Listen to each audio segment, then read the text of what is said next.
संभाव्य पुराची परिस्थिती लक्षात घेत आणि पुराचे पाणी मळे भागात पसरू लागल्याने महानगरपालिकेच्या वतीने लक्ष्मी दड्ड व कटके गल्ली परिसरातील 10 कुटुंबांचे स्थलांतर श्रीमंत नारायण बाबासाहेब घोरपडे नाट्यगृह येथील सुरक्षा छावणीत करण्यात आले आहे।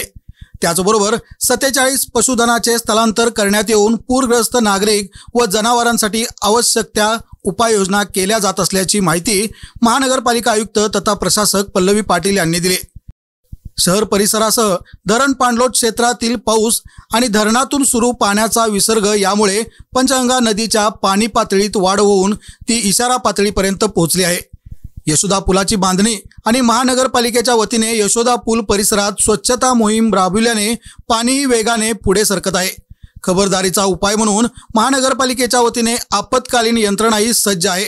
मात्र पाणी पसरून ते पूरग्रस्त भागातील मळे भागापर्यंत आले आहे।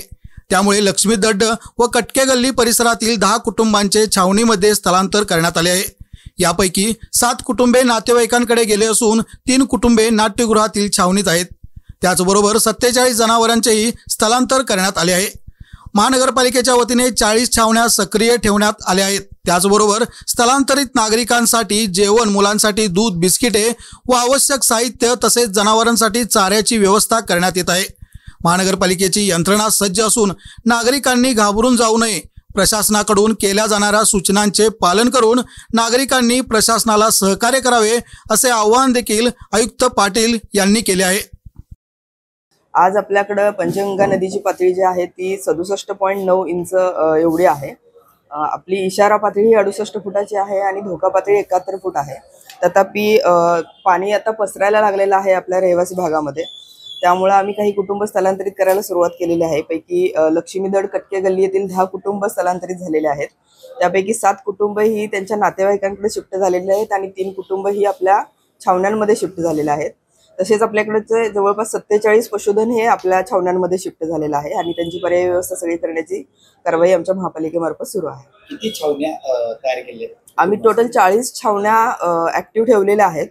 आता पहिली जी छावणी आपण सुरुवातीला ज्यावेळेला पाणी येतं त्यावेळेला जी केलेली असते ती म्हणजे आपलं घोरपडे नाट्यगृह। इथं आता पहिली छावणी सुरू केलेली आहे। जर गरज पडली तर पुढच्या सगळ्या छावण्या आम्ही ऍक्टिव्हेट केलेल्या आहेत। आमची सर्व यंत्रणा ही फील्डवर आहे, ऍक्टिव्ह आहे आणि नागरिकांनी घाबरून जाऊ नये। फक्त प्रशासनाने सांगितलेल्या सर्वच गोष्टींचा पालन करावं असं आम्ही आवाहन करतो। प्रशासन हे तुमच्या सोबतच आहे आणि आम्ही सर्व यंत्रणा सजग ठेवलेलीच आहे। फक्त नागरिकांनी आमच्या यंत्रणेला सहकार्य करावे ही विनंती। गेल्या वर्षी नाट्यगृहामध्ये लहान मुलांना सिलेंडर वापरून दिला नव्हता, त्यावेळेला बोळा होत होता। त्यामुळे त्यांना सिलेंडर वापरण्याची मुभा आहे का? अजून तरी आम्ही सिलेंडर वापरण्यासाठी मुभा देत नाहीये। मात्र त्यांच्या जेवणाची अगदी दूध, चहा वेळेवर देण्याची व्यवस्था आम्ही करत आहोत। कारण लहान मुलांना ज्या गोष्टी लागतात दूध, बिस्किट्स वगैरे अशा व्यवस्था आम्ही केलेल्या आहेत। त्याच्यामुळे त्यांना सिलेंडर वापरण्यासाठी सध्या तरी आम्ही मुभा देत नाही आहोत। जर गरज वाटली तर आपण याबाबतीत नंतर निर्णय घेऊ।